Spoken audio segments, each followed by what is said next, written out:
అక్కడ పౌలు గారు అంటున్నటువంటి మాట చదవండి ఒకసారి అమ్మా.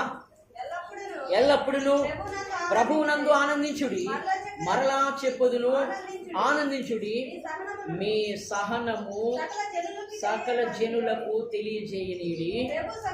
ప్రభువు సమీపంగా ఉన్నాడు కనుక దేనిని గూర్చి చింతించకుడి. మళ్ళా చెప్తున్నా, చదవండి ఒకసారి మళ్ళా. దేనిని గూర్చి చింతించకుడి గాని ప్రతి విషయములో ప్రార్థన విజ్ఞాపనముల చేత కృతజ్ఞత పూర్వకంగా మీ విన్నపములు దేవునికి తెలియజెప్పండి. ఏం చేయాలంట? దేనిని గూర్చి చింతపడవద్దు. దేనిని గూర్చి. ఎందుకు చింత? ఎందుకు దిగులు? ఎందుకు బాధ?